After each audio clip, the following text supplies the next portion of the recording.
Olá, pessoal, boa noite para vocês, tudo bem? Espero que todos estejam bem. Obrigada pela participação de todos, por estarem aqui no nosso webinar e obrigada também pelo interesse em saber um pouquinho mais sobre ferramentas que podem ser úteis na nossa prática clínica. Se você está aqui e você já atua na sua prática clínica, sabe que é importante a gente ter soluções para o nosso dia a dia. E se você vai praticar daqui a pouco, porque eu vi que também tem alguns alunos, saiba a importância de nós termos ferramentas para a prática clínica que podem otimizar o nosso tempo, aumentar nossa produtividade e, claro, gente, melhorar a nossa entrega cada vez para os nossos pacientes. Então, a todos, uma boa noite, sejam todos bem-vindos. Carinhas conhecidas aqui, estou bem feliz. E vamos para o que interessa. Vamos falar a respeito dessa ferramenta que é a análise a partir de mapa mental. Então, eu trouxe alguns contextos e eu fiquei bem feliz com o que eu encontrei. Encontrei alguns artigos científicos falando da metodologia do mapa mental. Então, eu achei bem interessante e depois eu posso com certeza compartilhar com vocês. Bom, então o tema da nossa aula de hoje, do nosso webinar, é mapa mental aplicado à nutrigenética, transformando dados genéticos complexos em decisões clínicas práticas. Para falar de mapa mental, eu quero contextualizar um pouquinho o seguinte cenário: de que, principalmente aqui, quem já conhece a nutrigenética há mais tempo sabe que a nutrigenética ela nunca teve o problema de poucas informações. Na verdade, a nossa grande questão é que nós temos muitas informações. E esse excesso de informação, para quem é do científico, assim como eu, a gente gosta bastante. Mas na prática, a gente sabe também que pode deixar o paciente bem confuso e até mesmo na hora de entregar esse resultado, a gente pode demorar um pouquinho mais para entregar. E sabemos também a importância de nós termos uma linguagem mais acessível para esse paciente, né? Então, se eu simplesmente fizer a entrega desses dados para o paciente sem alguma organização, sabemos que nós estamos entregando alguma informação, mas será que essa informação ela vai realmente ter esse entendimento, né? Então, às vezes a cabeça do paciente ele fica assim, né? Cheia de informação e assim como aqueles que já estudam há algum tempo a nutrigenética, a medicina de precisão, a nutrição de precisão, quando nós começamos, essas informações elas eram informações bem soltas. E até para a gente ter acesso a essas informações, demorava-se um pouquinho, né? Então eu me lembro, eu sempre gosto de contextualizar. Eu sou daqui de São Paulo e eu me lembro de que essas informações que nós tínhamos eram informações que a gente precisava buscar na Bireme, lá na Escola Paulista de Medicina, né? Eu, como nutricionista, me formei aqui no Ipiranga, na São Camilo, e depois fui fazer mestrado e doutorado na USP. Antes de chegar na USP, antes de acessar, passei pela Bireme, pela Escola Paulista de Medicina. Foi um grande aprendizado, né? Mas essas informações hoje elas são mais palpáveis para a gente. Só que qual que é a grande questão? A questão, e aí eu procurei alguns artigos que eu vou mostrar para vocês, é que o nosso cérebro, ele rejeita algo que é linear, ele rejeita informações que são colocadas linearmente. Então, assim como a gente pega, por exemplo, alguns textos, ou simplesmente se a gente pudesse observar um sequenciamento genético na íntegra, muitas vezes esse sequenciamento ele vem com um certo padrão de organização que é importante para o sistema, é importante para a parte do bioinformata, mas muitas vezes na tomada de decisão isso pode atrapalhar um pouquinho o profissional, né? Então, o nosso cérebro, o cérebro humano, ele não foi desenhado para processar listas extensas. Ele opera a partir de associações, de agrupamentos, de relações e de hierarquias. Então, aqui, por exemplo, a gente tem uma teia de organização. Dentro dessa teia de organização, a tomada de decisão, ela vai muito além, por exemplo, da cognição ou muito além, por exemplo, da percepção desse indivíduo em relação ao valor da ferramenta. Mas esse indivíduo, além de perceber que a ferramenta ela tem um valor, Então, por exemplo, na hora que nós estamos conversando com o paciente e a gente quer indicar um teste genético, esse teste genético, o paciente ele vai começar a ter primeiro uma consciência, depois da entrega desse resultado é que ele percebe esse valor. Mas para isso eu preciso planejar, eu preciso apresentar soluções de problemas. Então eu sempre falo também com alguns colegas a importância que nós temos em relação a essa conscientização, porque nem todos os pacientes chegam prontos, nem todos os pacientes sabem aquilo que realmente vai fazer bem para eles. Então, quando a gente tem um conhecimento complexo, um conhecimento profundo, mas a gente ainda não consegue colocar em prática, esse conhecimento muitas vezes ele perde um pouco dessa percepção de valor. E aí eu fui para as evidências. O que as evidências elas mostram? E aí, para minha surpresa, encontrei até revisão sistemática falando de mapa mental, falando a respeito da metodologia na educação. Olha que interessante, né? Como um procedimento que pode sim auxiliar, por exemplo, nós, enquanto prescritores, na colocação das ideias, na colocação daquilo que a gente deseja passar para o paciente, mas também na forma como eles vão absorver essa informação e vão ter consciência e percepção de valor. E aí eu coloquei, ó, outra revisão sistemática falando a mesma coisa, utilizando aqui para educação médica, mostrando as vantagens e os desafios. Eu tomei liberdade, peguei esses artigos e montei e deixei no final da apresentação o infográfico também para vocês observarem. E aí um outro artigo que me chamou a atenção, todos eles eu tenho eles em PDF, posso mandar, publicado agora, em 2026, falando da eficácia. Então não é só sobre o processo de educação, mas é eficácia, ó, mais uma revisão sistemática. Principalmente em estudos pré, aqui eles estão falando aqui no estágio mais pré-clínico, e aqui, ó, independente, ó. Então, uma pessoa que ainda não se formou, até uma pessoa que já está formada para passar esse conhecimento. Então, a utilização de mapas é uma utilização já validada pela ciência. É a utilização de uma ferramenta que já consolidada pela ciência, né? E aí a gente consegue identificar que essas informações, esses dados isolados, eles podem ser perdidos. E quando a gente trabalha no esquema de rede, essa rede que o mapa mental ela faz, essas conexões que o mapa mental faz com que a gente também reconheça alguns padrões. Então, por exemplo, uma informação isolada, se eu tenho qualquer alteração num determinado gene, ele pode simplesmente me direcionar para uma determinada questão, só que aquele paciente ele ainda não apresenta. Então, a gente sabe que a genética ela não é o destino, mas a gente sabe também que ela aponta para esse destino. Se a gente vai chegar lá, se o paciente vai chegar lá, é uma decisão do paciente, porque existem fatores ambientais que fazem com que a exposição que ele tem todos os dias, por um período determinado, ele vai então ter aquilo como gatilho e aí essa exposição vai determinar realmente aquele desfecho.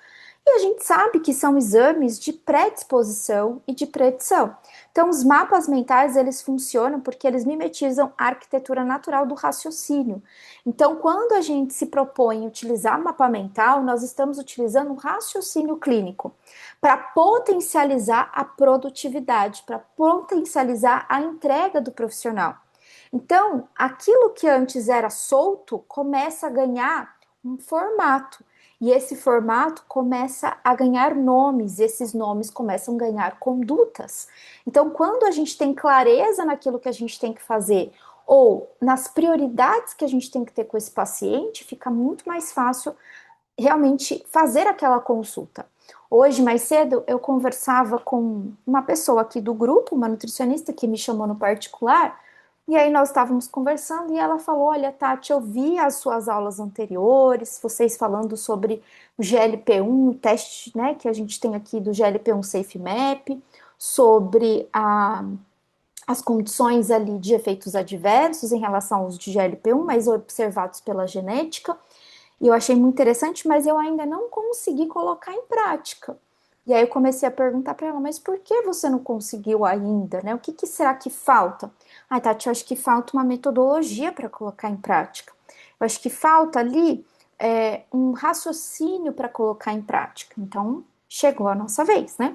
Para quem ainda tem essa dificuldade de colocar em prática, hoje eu quero trazer para vocês uma das possibilidades, uma das soluções, que olhando para a ciência, é uma das soluções que tem efeitos interessantes, efeitos positivos ali para trazer mais clareza às condutas clínicas. Então, olhando também o perfil aqui do científico, da cognição, principalmente visual, porque, gente, aquele paciente ele vai se deparar com aquelas informações pela primeira vez. Então, se essas informações têm um nome muito difícil, se essas informações ela tem ali questões muito complexas, né? A tendência é o nosso cérebro ignorar essas informações. Então, aqui, fazendo também uma referência daqueles artigos, estudantes de medicinas treinados com mapas mentais apresentam, em média, 10% mais de retenção após uma semana, chegando a 15% ajustado para motivação. Olha que interessante. Então, os estudantes que têm um volume muito grande de informação, eles conseguem também ter um pouquinho de melhor aprendizado quando a gente pensa no mapa mental. E claro, quando a gente começa a dominar a ferramenta, isso vale para qualquer área da nossa vida, a gente começa a ter mais motivação. E aí a gente vai ter também um outro estudo aqui falando, ó, de 2026, que é daquela revisão que eu mostrei para vocês, que a melhoria comprovada no desempenho acadêmico e na aprendizagem significativa em ciências da saúde. Então, por que ciências da saúde? Porque se a gente pegar, por exemplo, um, qualquer tipo de processo, vamos pegar um processo, e esse processo ele tem uma ordem clara para iniciar, para ter ali o meio, para ter a finalização, e ele não tem muitas influências ali do meio, ele é um processo linear. Então ele não tem muitos outros fatores. Agora, quando a gente pensa em saúde, quando nós identificamos ali fatores que estão relacionados com o dia a dia do paciente, que estão relacionados com fatores e gatilhos ambientais que podem mudar a toda hora, aí isso se torna realmente mais amplo, um conhecimento um pouquinho mais complexo. E se o mapa mental melhora a retenção de estudantes de medicina, imagina o impacto que pode gerar para um paciente começar a entender a relevância daquela ferramenta que foi utilizada. Porque não tem nada mais frustrante do que a gente pedir um teste de um paciente e de repente aquele paciente ele entender na hora e aí, claro, com o tempo ele vai se esquecendo de algumas informações, e à medida em que a gente atende mais pacientes, a gente também não vai lembrar de tudo aquilo que a gente falou para aquele paciente, a não ser que a gente tenha um método, a não ser que a gente tenha uma ferramenta de busca, inclusive, mais facilitada, para relembrar o que aconteceu com aquele paciente naquela consulta anterior, para que eu possa passar mais e mais condutas para as próximas consultas, né? Então, quando a gente consegue trazer esse isolamento do olhar gene por gene, que causa mais cansaço e exaustão, a gente consegue então integrar muitas vezes um perfil inteiro. Então a gente sabe que, por exemplo, o perfil de metilação, ele não está isento de, por exemplo, de ter mais de um gene que contempla outras questões dentro dele. E isso é maravilhoso, porque quando a gente vai olhar para um perfil do paciente, a gente já começa a fazer muitos caminhos no nosso cérebro e esses caminhos eles levam a um entendimento mais complexo. Então, quando a gente olha, por exemplo, para a metilação, a gente olha para o metabolismo de ácido fólico, para o metabolismo de colina e automaticamente já vai elegendo alguns genes e também colocando as informações recentes do paciente, como por exemplo, um perfil de homocisteína ou um histórico familiar, um histórico clínico mesmo do paciente, por exemplo, em relação a MTHFR, de depressão, de uso de antidepressivos, né? Porque a gente sabe do envolvimento da MTHFR com a questão da serotonina, mas também da homocisteína. Então, ela tem um comportamento aí de integrar várias vias. E isso vai ser cada vez mais importante quando a gente pensa nesse cruzamento de informações, né? Então, a matriz do raciocínio, ao invés de ser linear, então eu vou olhar um gene, vou adotar uma conduta. Vou olhar uma informação, um SNP e adotar uma conduta.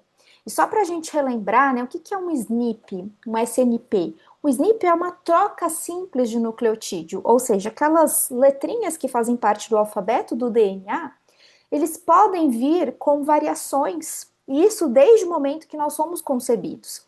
A gente tem em torno de 99,5% a 99,9% de semelhança. O que diferencia está em torno de 0,5 a 0,1%. Então, é pouca coisa que diferencia.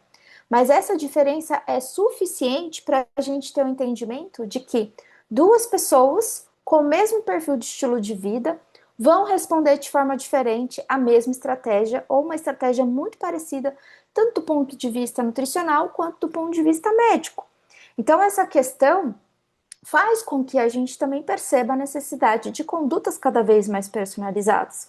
E eu entendo que se vocês estão aqui buscando realmente algo mais personalizado para o dia a dia de vocês, é porque vocês também já entenderam essa necessidade e essa importância de nós trabalharmos com condutas cada vez mais personalizadas.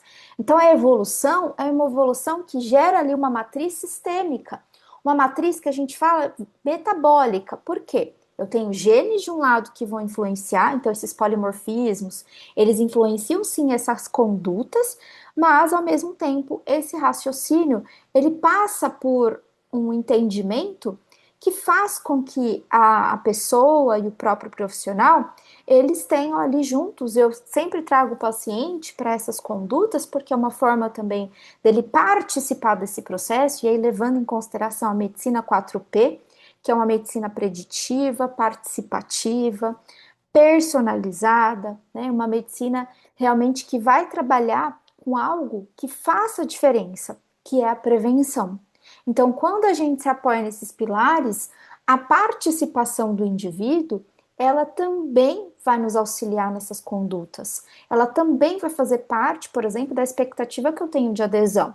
Então, vários polimorfismos dentro de um raciocínio rápido e visão global, e eu vou mostrar para vocês um pouquinho mais para frente como ficou esse mapa mental que nós trazemos hoje como uma ferramenta para auxiliar todos os profissionais que prescrevem os testes genéticos aqui da Genetic. Eu vou mostrar para vocês exatamente como essas condutas elas podem ser mais facilitadas e como a visualização do profissional. Mesmo que vocês nunca tenham visto um teste genético na frente, ou faz tempo, ou uma hora vocês têm ali um teste de um laboratório A, outra hora tem de um laboratório B, a gente sabe que não existe uma padronização, mas eu quero mostrar hoje para vocês as facilidades que nós criamos junto com a nossa equipe científica para que vocês, prescritores, tenham sim, né, todos aqueles que vão prescrever o teste, vão ter ali como ferramenta e que isso pode ajudar muito no dia a dia. Então, ao invés de ser ali uma conduta ou algum tipo de consulta mais exaustiva, tanto para o profissional quanto para o paciente, se torna algo mais tranquilo, mais leve e uma entrega também que é uma entrega planejada, uma entrega mais tranquila para que ele possa absorver o maior número de informações. Então a gente sabe, aqui dando um exemplo, né, de um efeito dominó quando a gente tem uma prescrição sobre, por exemplo, um determinado perfil. Estou aqui dando um exemplo de um perfil de inflamação. Então, eu tenho uma estratégia única. Só que esse paciente, quando eu falo de inflamação, eu posso falar do ponto de vista de que, por exemplo, ele sofreu uma lesão fazendo um esporte e agora ele está com um processo inflamatório por conta de uma lesão, por conta de uma torção, por conta porque ele fez ali uma luxação, um determinado membro. Então é uma resposta inflamatória. Mas eu também posso pensar em inflamação do ponto de vista, por exemplo, de sensibilidades alimentares. Eu posso pensar que esse indivíduo ele tem uma certa sensibilidade para o glúten, para a lactose, que eu ainda não consegui identificar no teste, eu só vou ver depois, mas quando ele consome, ele não passa bem e ainda não foi feito nenhum teste, por exemplo, para anticorpos. Então eu estou naquela suspeita. E aí, quando a gente faz uma avaliação genética, quando a gente tem um teste genético, a gente consegue então identificar onde está esse foco de inflamação, porque traçando o olhar clínico por esse paciente, eu entendo que é um paciente que tem um perfil mais inflamatório. Mas onde está essa inflamação? Qual é o foco dessa inflamação? E aí a gente consegue então trazer a luz, né, dessa informação para que a gente ganhe mais produtividade na elaboração de um plano. Que plano? Uma estratégia, que seja nutricional, que seja médica, que seja as duas juntas.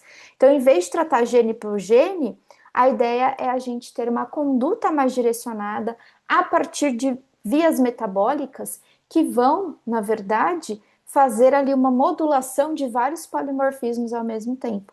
Então, quando eu falo de potencializar uma resposta anti-inflamatória, eu olho também para aquilo que aquele paciente ele me traz de queixa principal. E aí, o que eu mais gosto no laudo é que ele nos auxilia a trabalhar com prioridades. Então, no mundo digital que nós vivemos, em que todas as pessoas do mundo praticamente estão conectadas, então parece que o volume de informação que a gente recebe ou que a gente também transmite, né? Porque não é só a gente não só recebe, que a gente também transmite, esse número de informação, muitas vezes ele não acompanhou a nossa capacidade de horas do dia, né? Porque eu, pelo menos, sempre vou dormir com algumas mensagens sem ver. E acredito que aí com vocês também, né? A gente vai lá pelas prioridades. Então, de repente, um número estranho entrou em contato com você, ou seu filho, ou alguém da sua família entrou em contato com você, é claro que você vai ver aquela mensagem. Então, pensando em prioridades, o que eu mais amo no teste, principalmente esse que eu vou mostrar aqui para vocês, todos os testes eles têm um mapa mental aqui da Genetic. Mas esse teste Nutrivance, como ele é maior, eu gosto muito dele porque, pensando no efeito, até mesmo no efeito metabólico do paciente, eu consigo visualizar mais. Então, nessa visualização, eu consigo também ter uma observação melhor em relação àquilo que eu tenho como prioridade. Deixa eu dar um exemplo. Eu tinha pensado em deixar um pouquinho mais para frente, mas deixa eu dar um exemplo logo agora. Gente, se vocês tiverem também alguma dúvida, podem mandar mensagem aqui também no chat, tá? Então, bem tranquilo, ou levantar a mão, não tem problema, tá? Deixa eu ver onde que tá. Só um minutinho. Tá fazendo sentido para vocês? Coloca aí que eu quero saber. Que quando eu comecei a estudar, que realmente tinha essas evidências, eu fiquei apaixonada. Não sei vocês. Eu gostei bastante dessas evidências. Olha, eu não tô conseguindo achar, mas vamos lá. A página. Sim, então tá bom. Agora todos estão vendo, né? Deixa eu ver aqui vocês. Sim, sim, ótimo, perfeito. Então, aqui, por exemplo, quando eu falei para vocês sobre prioridade. Ótimo. Obrigada, Camila. Ó, então, prioridades, né? Aqui eu estou mostrando para vocês um laudo modelo do Nutrivance. Então, esse é o nosso relatório. Se vocês ainda não tinham tido acesso, esse é o nosso relatório. E o Nutrivance, ele tem, deixa eu chegar lá no resumo para mostrar para vocês, ó, um quadro resumo dos resultados. Então, nesse quadro resumo dos resultados, nós temos, e o que eu gosto muito de falar com os profissionais, nós temos aqui um score de risco. Então, nesse score de risco, a gente pontua todos os polimorfismos desse mesmo eixo, né? Então, aqui a gente tem o eixo de metabolismo. Então, cada eixo, ele tem ali um perfil. Então, a gente vai falar saúde cardiovascular, diabetes, metilação, peso corporal e tireoide. Cada um deles vai ter um percentual, porque de acordo com os resultados do paciente, a gente vai ter um percentual e isso varia de acordo com a presença dos alelos de risco. Então, aqui, por exemplo, quando eu olho para cá, eu tenho prioridades médias, né? Então, aqui a gente está falando, e as cores também nos ajudam bastante. Então, o verde está associado com risco reduzido, o amarelo, risco médio, e o salmão está associado com risco alto. Agora, quando eu vou para o eixo de saúde intestinal, por exemplo, olha aqui, gente. Aí a gente já começa a ter mais prioridades. Então, vamos supor, aqui eu tenho uma retocolite ulcerativa de 70%, uma síndrome de intestino irritável de 87,5%.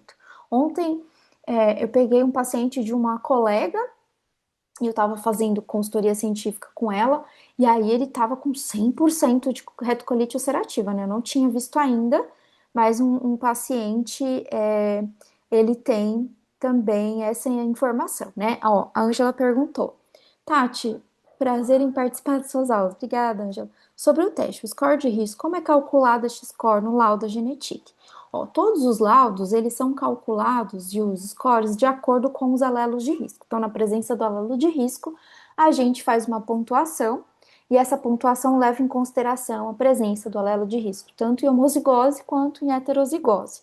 Então, a partir da presença desses alelos é que a gente vai colocar uma pontuação.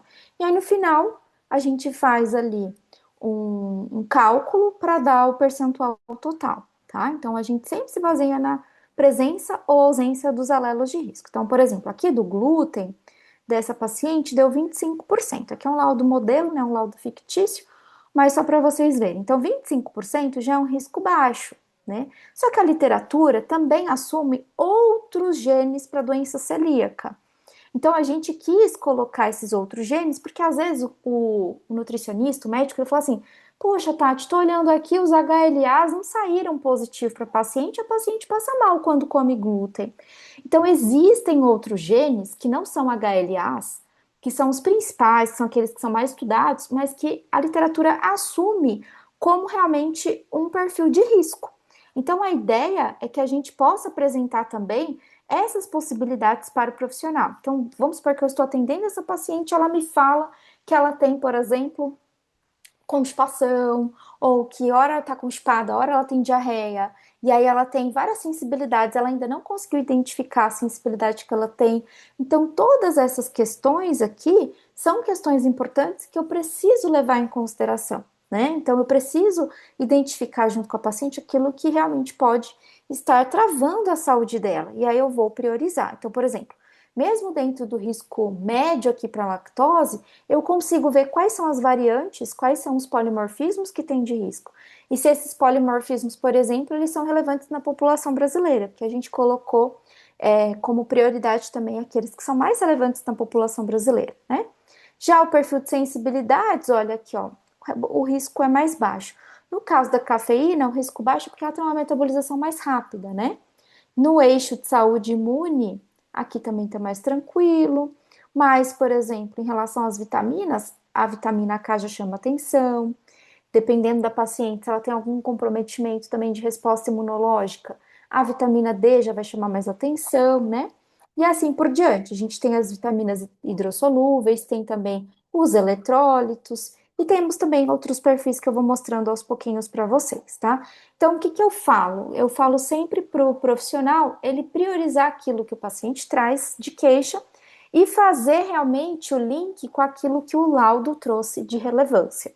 Porque se eu olho, por exemplo, para cada perfil aqui, ó, pegar os perfis maiores, que são esses de doenças metabólicas, eu olho para o perfil cardiovascular e eu não tenho ali como mensurar quais são os perfis de risco que realmente aquele paciente apresenta, essa falta de mensuração muitas vezes não me dá ali é, alguma informação palpável para falar para o paciente: olha, aqui a gente tem que priorizar. Claro, ele vai trazer o histórico, ele vai trazer todas as informações, mas eu não tenho ali uma informação mais robusta também para trabalhar com esse paciente, né?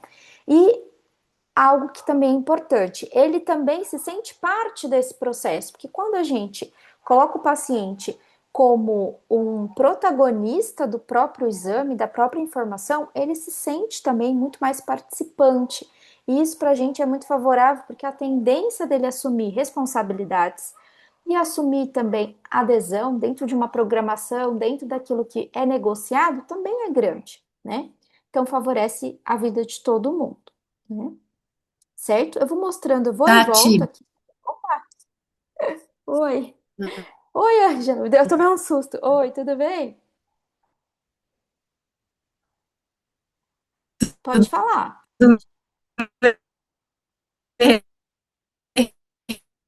Deu uma travadinha aqui, deu contigo, uma travadinha. querida. Pergunta ali, Tô bem, lembrei, graças mas a Deus. ela foi feita uma correção ali sem. Eu queria saber se no score de risco é levado em consideração o odds ratio de cada polimorfismo. É nesse Tá. sentido que eu queria saber como é calculado esse Ah, score de risco, porque entendi, entendi. eu sei que É, alguns testes não levam em consideração o peso daquele polimorfismo. Isso. E eu queria saber se no teste, porque a gente sabe que tem alguns polimorfismos que têm um, um, um peso muito maior, como na obesidade, o ADRB2, tem maior do que o MC4E, bastante importante. Então, não são todos aqueles polimorfismos, eles não têm o mesmo valor, vamos dizer assim, dentro daquele peso para aquele risco genético, né? E eu queria saber se no Uhum. laudo de vocês levam em consideração esse odds ratio de cada polimorfismo, ou se o cálculo é feito numa aritmética direta, soma tudo, divide pelo número de polimorfismos que pode ter o risco e dê um percentual. A gente tomou com cuidado para fazer esse cálculo, principalmente porque nem todas as variantes a gente tem um odds ratio. Então, esse é um ponto importante. Então, levando em consideração na literatura, até mesmo porque alguns polimorfismos a gente não encontra o odds ratio, muitas vezes a gente encontra, por exemplo, um coeficiente, que é o coeficiente beta, que é o quanto a presença daquele polimorfismo impacta algum desfecho. O que que a gente fez? Para aqueles que apresentam na literatura um odds ratio maior, não sei se você está escutando, que para mim ela está congelada. Para vocês também, ela está Sim. congelada? Está oscilando um Isso está pouquinho. congelado, mas a Mas aí gente está. depois. Mas eu estou te escutando. Uhum. Tá? Ah, então tá bom. Então tá bom. Então, quando a gente olha para a literatura e a gente não encontra para todo mundo, até mesmo para padronizar dentro da bioinformática, o que que a gente fez? Para aqueles de maior relevância, a gente adotou a técnica de colocar mais de um polimorfismo para ser avaliado. Então, essa questão que você citou do MC4R para o ADRB2. Então, a gente tomou um cuidado de colocar mais variantes daquele mesmo polimorfismo. Porque a gente sabe também que a população brasileira ela tem um desequilíbrio em algumas variantes em relação a outras que a gente não pode comparar diretamente com outras ancestralidades. E como a gente não tem todos os estudos que a gente gostaria de ter, então a gente fez dessa seguinte maneira. A gente pegou, por exemplo, se você olhar o laudo hoje, por exemplo, o FTO, ele tem lá 4 polimorfismos, pelo menos, que são avaliados, que é diferente do que a gente tinha antigamente. A gente avaliava 2, né, 3 em Isso. alguns perfis, né? Então a gente colocou mais de um polimorfismo para avaliar. Agora, tem alguns outros Mas testes que ele apresenta um polimorfismo, considera todos iguais daí. todos pelo alelo de risco, porque quando a gente fala da população que está em Não dá desequilíbrio, para. o fato de você ter um polimorfismo, você muitas vezes acaba tendo um polimorfismo no haplótipo todo, e aí você tem um gene com vários polimorfismos, todos apresentam o mesmo alelo de risco. Se você tem eles independentes, aí você consegue considerar alelo por alelo, porque daí eles são características independentes. Tá, mas daí Deu no deu cálculo de pra... vocês, o peso no cálculo de cada polimorfismo é o mesmo. Daí, Isso, é isso. no cálculo de cada polimorfismo acaba sendo o mesmo. Uhum, acaba sendo o mesmo. Isso. Tá. É só E daí a para gente a título de acrescentou mais informação RS para aqueles que apresentam. Uhum, que uhum, tem um peso maior uhum. estatisticamente. Tá, ok? Isso. Obrigada. Obrigada. Imagina. Vamos lá então, gente. É isso aí, podem participar, tá? Eu gosto. Bom, então quando a gente olha, então voltando aqui para a ideia mesmo do mapa mental, né? Então, a ideia é que vocês tenham mais produtividade na consulta. Então, a linguagem visual do paciente é muito importante, porque daí a gente vai ter a análise dos genes, a gente tem os mecanismos que estão envolvidos, e isso também tem a visão prática e clínica ali, tanto do profissional, quanto também a informação que esse paciente ele traz. Então, as queixas, os sintomas, para que possa ser determinado ali alguma conduta. Então, os pacientes, muitas vezes, eles esquecem algumas informações ao longo da consulta, grande parte da consulta, eles acabam esquecendo essas informações, mas quando eles visualizam um caminho, e é legal porque o mapa, ele acaba ficando como algo a mais de entrega para o paciente, né? Então, o mapa é uma linguagem visual mais simplificada. Então, isso também ajuda na compreensão do paciente. Eu vou mostrar daqui a pouco para vocês. Então, a ideia é que esse paciente, enquanto centro, enquanto alvo, esse alvo ele seja mesmo observado dentro de um contexto metabólico. Então, no primeiro momento, a gente vai ter as vias metabólicas que envolvem, por exemplo, inflamação, metilação, detoxificação, sensibilidade, alimentares, a saúde intestinal, estresse oxidativo, parte de neurotransmissores, né? Metabolismo energético. Então, a gente olha para o metabolismo desse indivíduo, faz as correlações ali com os devidos genes que vão apresentar alteração e faz também as possíveis correlações com a modulação dessas informações junto, e não menos importante, né, com o expossoma, que são as informações ali de estilo de vida, das condutas clínicas. Então, todas essas informações agrupadas faz com que a ideia de percepção do valor da informação que está sendo entregue seja realmente algo que faça sentido para esse indivíduo. E não somente para o paciente, que acaba ficando algo também para o nosso estudo, para o nosso dia a dia. E cada vez mais que a gente olha para o mapa, cada vez mais que a gente se apoia nessa ferramenta, a gente também tem ali mais segurança para passar a informação. Porque um dos tópicos que eu mais ouço de profissionais é muitas vezes a falta de segurança de passar essa informação para o paciente. Então, o mapa pode ser um apoio. Então, um exemplo, né, do metabolismo energético. Então, o PGC1-alfa aqui. Então, a gente sabe que ele tem uma participação importante mitocondrial, ele atua na biogênese mitocondrial e ele vai ser importante para formar novas mitocôndrias. Então, se eu estou falando de uma pessoa que tem um processo, por exemplo, metabólico que aumenta a capacidade de envelhecimento, é uma pessoa que precisa fazer mais novas mitocôndrias, porque daí você precisa gerar mais ATP para fazer renovação celular, para reparar vias que estão ali com mais danos, né? Então, para fazer com que eu tenha também menos prejuízos ali a nível de DNA. Então, ele vai precisar de nutrientes, esses nutrientes como magnésio, coenzima Q10, complexo B, aí a gente tem lá a riboflavina, a niacina, né, ou a nicotinamida, que é a vitamina B2 e B3 juntas. A gente sabe também da importância da B5. Então, são várias questões ali que pode envolver um único gene, mas que no final das contas, a gente, dentro de um mapa, a gente consegue ver essa visão mais integrada. E aí, isso faz com que a conduta clínica final, ela realmente tenha uma profundidade de acordo com aquilo que o paciente ele realmente apresenta. Então, vocês vão observar que no mapa nós optamos, até mesmo para não ficar com muitas informações, nós optamos em deixar tanto aqueles de risco médio quanto aqueles polimorfismos de risco aumentado ou alto risco, tá? E aí, o que é muito interessante, porque quando a gente olha para os dados desse paciente e a gente filtra aquilo que realmente vai ser importante, muitas vezes esse paciente ele não quer saber, só tem alteração na SOD2, na GPX, na MTHFR, no BMCO1.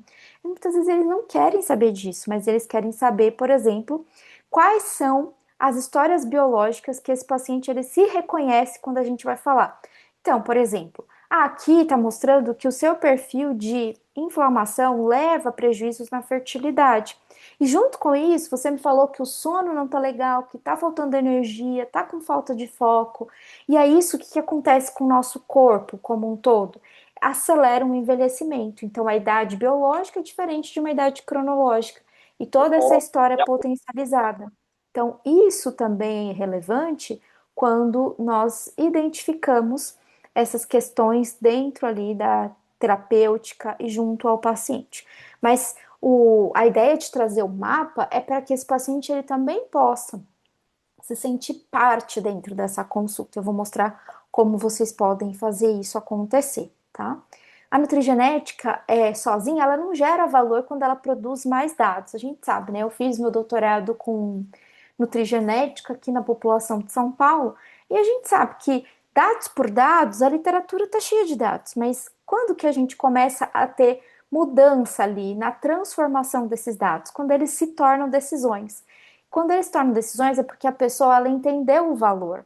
Então, se o paciente ele entendeu o valor, ele toma uma decisão, ele muda e ele transforma, ele consegue ter essa vida transformada, né? Ele consegue ter aquela questão que mais dói transformada. E ele assume um posicionamento também de protagonismo da história dele, junto com muito mais chances de mudança, muito mais chances de prevenção e participando de todo esse processo. Então, o mapa mental, ele não é apenas uma ferramenta de organização. Claro que a organização, até na forma da gente falar, ela é importante, mas é uma ponte estrutural entre o raciocínio clínico, a produtividade do profissional e a educação do paciente. Porque, gente, o que eu penso aqui do nosso mercado, principalmente para que ele tenha adesão, o paciente tenha adesão, é a educação.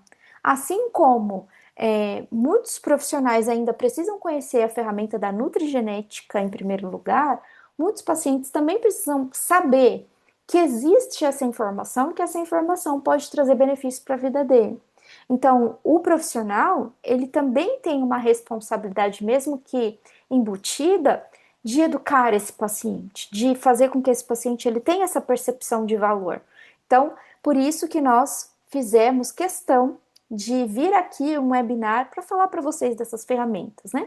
Então, qual que é o impacto clínico? O que acontece realmente ali dentro do nosso cenário? Então, o impacto para o profissional: organização de volumes de dados, agrupamento de genes por vias metabólicas mais lógicas, redução de sobrecarga cognitiva, porque às vezes até para a gente falar fica mais difícil, facilidade e aceleração no raciocínio clínico e favorecimento nas prescrições mais precisas, né? E as estratégias também. Para o paciente, melhora da retenção das informações pós-consulta, aumenta a compreensão do próprio corpo, agiliza a entrega e a leitura dos resultados. Então, por exemplo, eu sempre indico que o profissional ele vá de acordo com as prioridades que foram encontradas no laudo, junto com as queixas do paciente, e aí faça um fracionamento das entregas. Porque, claro, ver tudo num dia é bastante cansativo.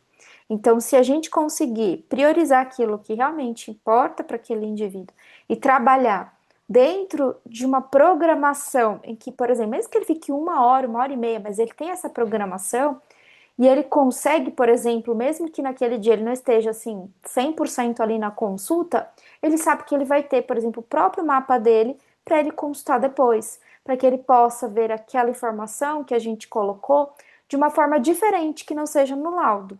Então, transforma mecanismos em motivos para seguir a conduta. Então, isso gera mais adesão.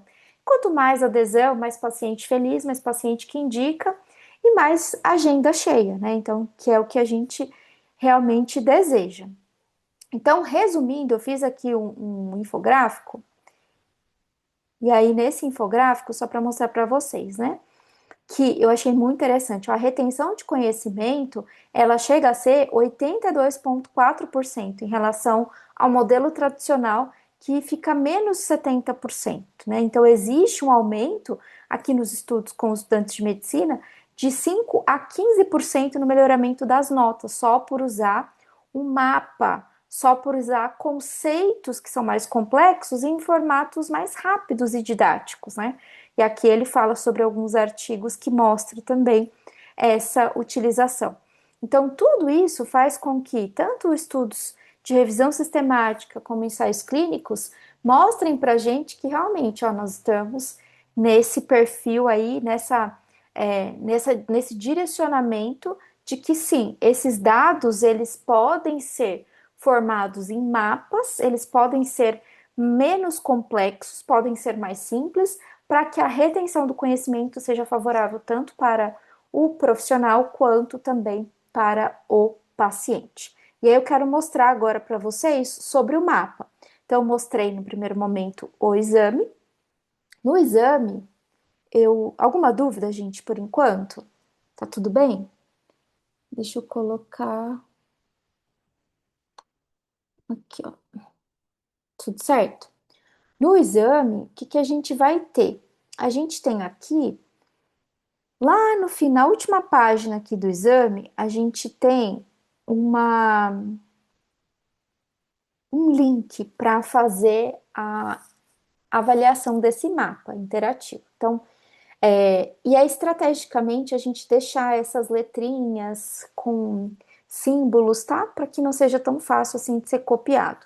Mas quando o paciente, por exemplo, ele receber um PDF, ele pode clicar e vai abrir um link. Aí eu coloquei o link aqui pra gente, para facilitar, né, a nossa didática aqui da aula. Então, ele vai receber, assim como o profissional vai receber, essa informação. E aqui a gente tem o painel aqui do mapa mental. Então, como vai funcionar? Aqui a gente pode aumentar também para explicar para o paciente. Vamos supor que eu quero explicar o eixo de saúde intestinal. Então, ele vai me dar, ó, o que eu tinha falado para vocês lá da retocolite. Então, eu venho aqui, 70%, e venho aqui para o painel e vejo quais são os genes que estão associados. E aí a gente vai ter cada um deles mostrando por que está associado, mas dentro de um perfil maior, né? Então, por mais que essa informação aqui ela esteja sendo mostrada de uma forma única, ela está dentro de um perfil maior, porque a gente também priorizou aquilo que faria mais sentido para o paciente. E aqui a gente coloca o polimorfismo, o gene, o RS, a resolução dessa alteração e o painel, o genótipo aqui do paciente, tá? Isso vale para todos eles, ó, que tem de alteração, tá? Então, tanto o heterozigoto como o homozigoto a gente vai encontrar aqui.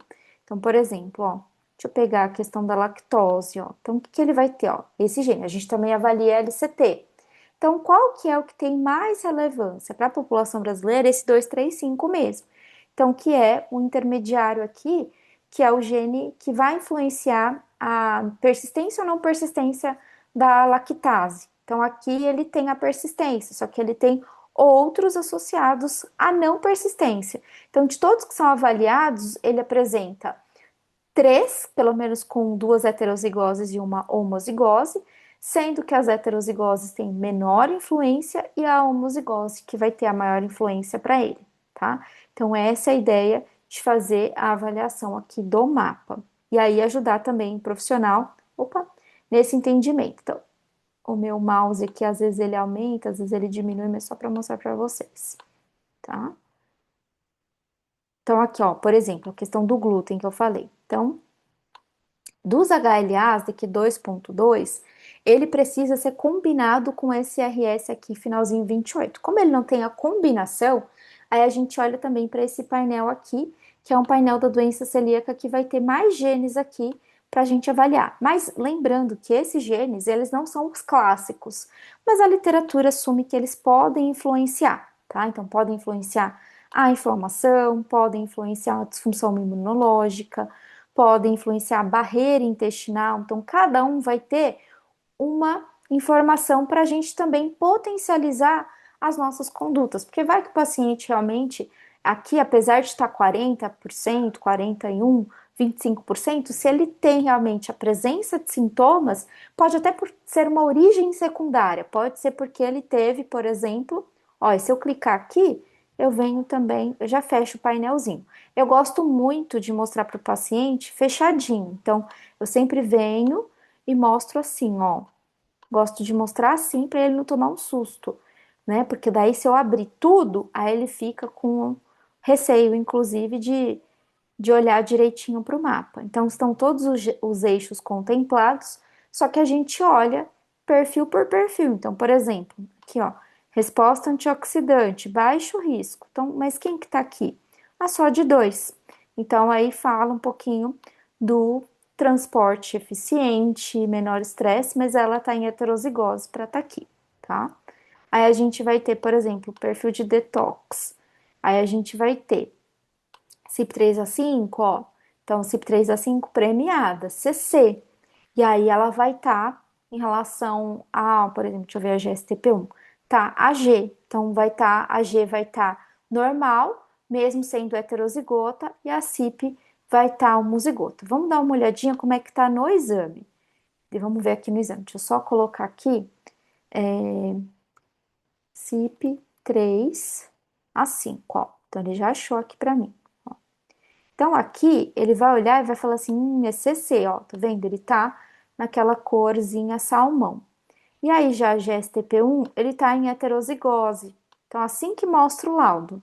Então, o laudo, ele vem com os genes, a coluna dos genes, com a breve função de cada um deles, vem com os RS, o perfil de risco, sim, homozigose e heterozigose, os resultados e o percentual. E vem também com essa escala, como se fosse um termômetro aqui, né? Uma escala que vai de 0 a 100%. E a gente tem uma interpretação também para esses resultados, tá? Então aqui ele já vai mostrar quais são as possibilidades de desfecho. Tati, vai acontecer? A gente sabe que não, né? A gente sabe que é uma possibilidade, que é uma predisposição, mas é uma predisposição importante também, uma predisposição que chama mais atenção porque às vezes faz sentido para o perfil do paciente, às vezes o paciente ele apresenta realmente sinais e sintomas, e aí tudo isso potencializa também de resposta, né? Vamos ver aqui. O que mais? Resposta inflamatória, baixa resposta inflamatória. Então aqui tem interleucina 6, só que interleucina 6 em heterozigose já é risco, TNF-alfa em heterozigose, dependendo do RS já é risco, a interleucina 12, menor ativação, então aqui está equilibrado em heterozigose, e a proteína C reativa, que tem risco mesmo em heterozigose, tá? Daí a gente pode olhar lá no painel como é que tá a parte, por exemplo, do PCR. Então aqui, eu já olho, aí eu já vejo aqui como é que tá essa parte da perfil inflamatório. Então eu tenho dois polimorfismos aqui que estão com baixo risco e o restante, quatro que estão com riscos intermediários, tá? E aí aqui me deu um perfil de 33,3% em relação ao risco total. Então veja que quando a gente vai nessa informação, volta com o paciente, fica até mais fácil a visualização. Como eu falei para vocês, dá para a gente pegar o painel e destrinchar o painel, por exemplo, o que eu quero avaliar, né, desse painel, e até falar para o paciente, ó, de acordo com o perfil que ele apresentou, lá na resposta, por exemplo, de anamnese ou qualquer uma consulta prévia, eu posso identificar. Então, por exemplo, ó, vamos ver o painel da vitamina D. Tem bastante alteração aqui no painel da vitamina D, incluindo a FOC1. Ó, então, a FOC1, ele é heterozigoto. CYP27, ele é heterozigoto. A AGC, que é um transportador, também menor afinidade à proteína carreadora, homozigoto. Aí, quando a gente vai aqui, por exemplo, aí eu consigo também observar aqui no paciente quais são as condições dele. Então, do total, né? Porque daí eu posso, ali, como o mapa mental não conta o verdinho, a gente consegue observar, olha, realmente apresenta uma alteração aqui importante devido a uma condição, por exemplo, de resposta imunológica, devido a uma condição também importante, por exemplo, de saúde óssea, né? Então, de perfil inflamatório. Então, faz mais sentido a gente fazer realmente esse paralelo e não ficar somente o polimorfismo por polimorfismo, mas a gente olha para um todo ali dentro daquele perfil, tá certo? Alguém quer fazer alguma pergunta? Alguém tem alguma dúvida? Quer fazer pergunta? Vocês todos já conheciam o mapa mental? Coloquem aí que eu quero ver, por favor. Já conheciam o mapa mental? Márcia conhecia, Vanes não, Madu não. Ótimo. Sabia que eu falei ontem? Falei com uma prescritora e ela falou assim: Tati, eu esqueci do mapa. Aí eu falei: não pode esquecer, hein? Não pode esquecer. Isso. Ai, Camila, ficou claro para você? Camila tinha perguntado aqui, ó, que estava com dúvidas de entender. Ficou claro para você agora? Ó, doutor Werther, sim, bem mais bem explicado, ótimo, né? Porque assim, gente, nós estamos aqui enquanto Genetic para facilitar a vida de vocês, né? Então, isso é muito interessante para que a gente possa fazer realmente com que esses pacientes eles consigam ter essa adesão. Então, mostrar, por exemplo, imagina o seu paciente, ele tem um link que é só dele, gente. Então, se fizer ele, a mãe dele, o pai dele, os filhos, se fizer todo mundo de casa, cada um vai ter um link, cada um vai ter aquela informação. Toda vez que a gente, por exemplo, se tiver que fazer alguma atualização, aquele link automaticamente atualiza, né? Então, olha que interessante tudo isso. E aí ele fica com o link. Se ele fizer, por exemplo, a gente tem o Nutrivance, a gente tem o Emagrecer, a gente tem o Genomater para mulheres que querem cuidar também da saúde materno-infantil, pensando aí na gestação, num bom parto, numa preparação. Então, cada um vai ter, vamos supor que a cliente de vocês, o paciente quer fazer o Nutrivance, emagrecer e o Genomata. Ela vai ter 3 links, um para cada laudo. Olha que interessante. E aí, o profissional, ele consegue acompanhar essa paciente, e aí vai ser interessante porque vai dar um pouquinho mais de trabalho para ele, no sentido também de fazer uma consulta para cada exame, né? Mas é muito mais interessante também para que ele consiga fazer essa análise mais integrativa, né? Deixa eu ver aqui, espera só um pouquinho. Deixa eu só ler aqui. Ó, a Angela disse: não conhecia a genetique, mas criei um para mim para fazer as análises. Ai, que ótimo. A Camila disse: agora sim, ficou bem mais claro. Vou olhá-lo e explicar ao paciente. Ótimo, Camila, muito bom. Márcia perguntou assim: ó, Tati, eu gosto de mostrar ao paciente o homozigoto favorável. Daí uso o mapa do laudo e incluo os homozigotos. Ótimo, Márcia. A gente só não incluiu, foi até uma decisão que no final das contas eu tomei. Por quê? Porque senão ia ficar muito grande de informação, né? Aí eu fiquei na dúvida de colocar os homozigotos também, tá? Então foi uma decisão, inclusive, minha, de colocar mais os heterozigotos ou homozigotos alterados, senão fica muito grande. Aí o mapa que é para reduzir, ele acaba ficando muito grande, né? O Dr. Werther colocou: Tatiane, há algum limite percentual em heterozigoses que devo levar em conta? Se ela é importante para o risco ou não? Há um limite percentual de os heterozigotos, doutor, eles sempre serão a maioria. Essa é a grande realidade. Se a gente for olhar, eu nunca contabilizei isso, na verdade, tá? Nunca pensei em fazer isso, pensei agora. Se a gente for contar a quantidade de homozigotos favoráveis, desfavoráveis e os heterozigotos eles sempre serão a maioria, tá? Agora a grande questão é, esse heterozigoto, do ponto de vista científico e do ponto de vista analítico, ele precisa obrigatoriamente, para ser risco, alterar a funcionalidade da proteína codificada. Então, por exemplo, existem polimorfismos que, quando a gente troca um nucleotídeo pelo outro, ele não vai alterar a função da proteína. Mas é um polimorfismo, então a gente fala que ele não é funcional, mas ele é presente, né? E a gente também vai ter polimorfismos, que são polimorfismos funcionais, que é a grande maioria, que é o que a gente analisa aqui na Genetic, né?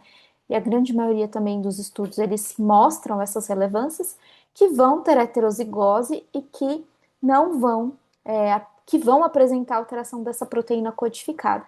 Agora, um limite, eu nunca vi um limite. Eu só sei que eles são em grande maioria. Porque quando a gente olha lá nos dados do Ensemble, por exemplo, eles estão em grande maioria na população, tá? Vocês sabiam que a gente hoje, né, a gente aqui no Brasil, a gente já tem uma plataforma para a gente analisar, por exemplo, uma frequência da população, se a gente quer ver o alelo alterado, não é o de risco necessariamente, mas o alelo alterado, a gente já tem uma plataforma para fazer essa identificação, que é o Abra1. Então, quando a gente, é que ele cataloga um por um, ele não coloca todos, né, que a gente gostaria de analisar. Então, seria interessante fazer até esse tipo de avaliação, mas a gente ainda não consegue identificar a nível populacional, né? Mas olhando para a relevância que a gente tem, principalmente na população, o heterozigoto sempre vai ser maior quantidade. Numa determinada heterozigose, quando levar em conta? Toda vez, eu sempre penso assim, ó, heterozigoto, se tem heterozigose, principalmente aqueles que a gente avalia aqui na Genetic, é porque eles já apresentam mais chance de mudar a proteína, tá? Então, essa heterozigose, o que que eu preciso ver? Então, o que que eu levo em consideração? Vou dar um exemplo aqui, ó, tá? Vou dar um exemplo, ó. Então, aqui, o que que eu levo em consideração? Eu levo em consideração o perfil de risco. Então, se eu tenho, eu sempre falo assim, ó, aqui a gente adotou um sistema de colocar assim, por exemplo, que dependendo da hora que a gente faz genotipagem, quando o técnico do laboratório, ele vai, por exemplo, ler, né, o técnico, ele faz uma leitura depois que o robô roda todos os resultados, né? Então ele vai para o computador, o técnico vai para o computador, muitas vezes ele olha, por exemplo, a curva que deu alelos, então os homozigotos sobem os dois juntos, os heterozigotos ficam para cima um para baixo, os outros homo fica para baixo, os dois juntos. Então, depois que o robô fez toda a parte de análise, quem vai olhar para os resultados é um técnico, uma pessoa, um gerente de laboratório, uma pessoa entendida do assunto. Então, às vezes, por exemplo, naquele perfil de genotipagem, né, que a gente chama de chip, no chip, vamos supor que a leitura ela veio, por exemplo, para o A, que é a maioria dos estudos.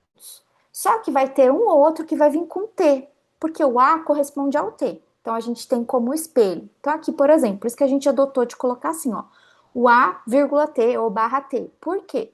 Porque a presença do A, unicamente o A ou T, já é risco. Então, toda vez que tiver dúvida se o heterozigoto é risco, olha aqui na coluna de risco. Então, aqui, por exemplo, ó, eu sempre falo assim: tem um A aqui e tem um A aqui, então deu match. Bateu, já é risco. Se eu for olhar, por exemplo, deixa eu ver aqui, vou pegar um outro exemplo aqui, que ali tá tudo igual.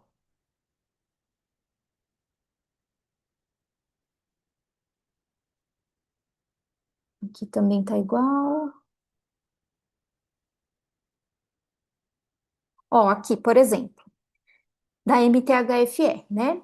Aqui da MTHFR, a mesma coisa, ó. Se eu tenho um A aqui presente, a presença desse A já é risco. Agora, por exemplo, dessa MTHFR aqui, 1298, ele é TT, esse paciente é TT. Mas vamos supor que ele fosse, por exemplo, TG. Se ele fosse TG, ele seria amarelo, intermediário. Mas o T e o G não estão aqui no perfil de risco, porque os artigos, eles consideram o risco quando são, por exemplo, o GG ou o CC. Então, toda vez que eu tiver dúvida se o heterozigoto é de risco, eu sempre olho na coluna de risco. Se ele está falando de um alelo, é porque um alelo já é importante e já faz sentido avaliar o risco. Se ele está falando de dois, eu preciso, com certeza, considerar os dois de risco, tá certo? Então, eu preciso sempre observar. Ele só seria risco se fosse, por exemplo, GG ou CC. Como é aqui é TC, ou nesse exemplo que eu dei, ele poderia ser TG, não é risco aumentado, tá bom? Só vai ser quando for igualzinho ao que está aqui na coluna de risco, tá bom? Então, sempre olha na coluna de risco. A coluna de risco, para a gente, ela é mais importante, porque daí a gente vai olhar realmente se aquele heterozigoto eu posso ter mais cuidado com ele, ou tá tudo tranquilo, o risco é reduzido mesmo, tá? Então, isso também é importante. Tudo bem? Ficou claro, doutor? Dúvida, gente? Ai, que bom, que bom.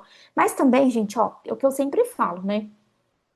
Qualquer dúvida, eu acho, o nosso suporte aqui também, a gente não quer somente que vocês prescrevam um exame. Claro que a gente quer, né? Mas a gente quer entregar a solução, como eu falei para vocês. E eu também atendo. Então, assim, eu quero uma facilidade para o meu dia a dia. Eu não consigo trazer mais dificuldade, né? Eu quero trazer facilidade. Então, tudo que a gente pensou foi trazendo facilidade para o dia a dia. Porque eu comecei a fazer mapa mental à mão, e aí a Lu, que está aqui, a própria Márcia que está aqui, elas sabem disso. Eu fazia muito mapa mental à mão. Então, isso facilitava muito, inclusive, na aula, quando ia dar alguma aula. Só que você fazer à mão demora muito. Então, como isso também gera mais, acaba gerando mais tempo meu, então minha produtividade acaba diminuindo. Aí eu pensei, né? Até falei com a diretoria aqui da Genetic, vamos montar um mapa mental para deixar mais fácil para os profissionais? Porque daí a gente otimiza a entrega, o paciente ele tem um link só dele, né? Na época eu nem tinha pensado nesse link, mas aí os desenvolvedores fizeram esse trabalho lindo. E aí a gente pensou como estruturar tudo isso. Então, tudo pensando na facilidade que vocês podem ter dentro do consultório, tá bom? Tudo isso pensando. E a gente também faz, eu faço, né, o áudio, eu ainda continuo. A doutora Ângela, que era da nossa época mais antiga, né, a gente fazia o call, hoje a gente trabalha com áudio. Então, mando o áudio também, falo, olha, doutor, doutora, esse paciente tem isso, então tem aquela colocação ali importante, você me falou que ele apresentava essa condição, essa queixa se correlaciona com aquilo, então, até o áudio, se a gente transcrever o áudio, acho que fica outro mapa mental, né? Com as IAs aí disponíveis, a gente consegue até fazer até um outro mapa fazendo esses links, né? Transcrevendo o áudio. Então, a nossa ideia, o nosso propósito é auxiliá-los, é ajudá-los na compreensão, para que vocês se sintam mais seguros e para que vocês possam também prescrever mais, para ajudar mais pacientes, né? Esse é o nosso grande objetivo, que vocês possam se sentir seguros para ajudar cada vez mais os pacientes de vocês, certo? Bom, então já finalizando aqui, e aí eu abro também mais para dúvidas de vocês. Queria muito agradecê-los, pedir para vocês também seguir a nossa página no Instagram da Genetic, se vocês ainda não seguem, para acompanhar as novidades, acompanhar os conteúdos. É, a gente estava um pouquinho afastado aqui dos webinars, mas é tão gostoso que a gente possa realmente ter essa roda de conversa, a gente possa realmente ter esse momento tão especial para a gente discutir um tema que eu tenho certeza que aquele que ainda não gosta vai gostar com certeza, mas quem está aqui é porque realmente gosta e quer trazer novidades, quer trazer inovação, quer trazer também segurança para o atendimento e para o dia a dia de vocês. Então, meu muito obrigada pela atenção de vocês. Alguma pergunta? Tá tudo certo? Eu sempre faço isso, mas quem puder abrir a câmera para a gente tirar um print também aqui da tela, né? Olha, Daniel perguntou: vocês têm um painel farmacogenético? A gente tem de poucas variantes, tá, Daniel? Dentro do Nutrivance, porque a gente sabe a complexidade que é a farmacogenética, principalmente quando a gente envolve a avaliação de haplótipos.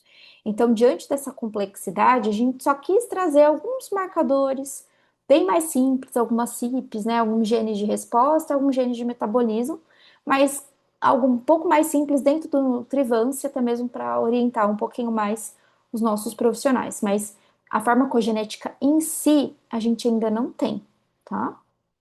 Mas também eu acho que se for uma demanda, se for algo que seja realmente importante, acho que a gente pode levar isso dentro do P&D, né, para a gente poder também, de repente, desenvolver algum painel e que seja um painel aí que vocês também possam desfrutar, né? Ai, que linda. Ó, o doutor Werther falou, nossa, que aula, obrigada, doutor. A Angela falou, perfeito, Tati, lembro bem das horas que discutimos os resultados, né? Muitas horas, né? Gratidão por aprender sempre com você, eu que agradeço. Muitas horas, né? Muitas, muitas horas.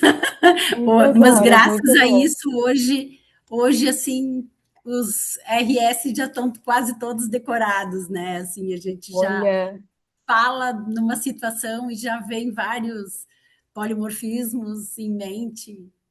Muito bom. muito bom. Que ótimo, muito bom. Bom, então eu vou tirar um print nosso aqui para registrar. E aí eu vou pedir para o pessoal também postar lá nos stories da Genetic. Eu não vou conseguir marcar todo mundo, mas aí vocês olhem a fotinha. Ou eu jogo lá no nosso grupo também. Tá todo mundo no WhatsApp, né? Eu jogo também lá. Então, se preparem. São duas fotos que a gente tem duas páginas aqui. Um, dois, três e uma. Será que deu todo mundo? Estava com duas páginas? Acho que deu todo mundo, gente. É, deu todo mundo em uma só. Tava com duas Bom, páginas, mas agora tá com uma só. É, ótimo. Então tá bom, gente. Olha, eu agradeço muito a participação de vocês e estamos disponíveis também caso vocês tenham dúvidas. Ali no nosso contato, vocês também podem mandar as dúvidas de vocês, tá bom?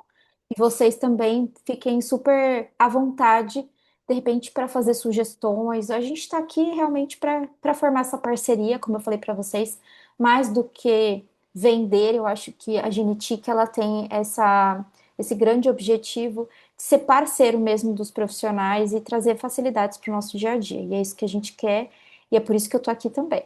Que eu também compartilho da mesma visão, tá certo? Fico super disponível.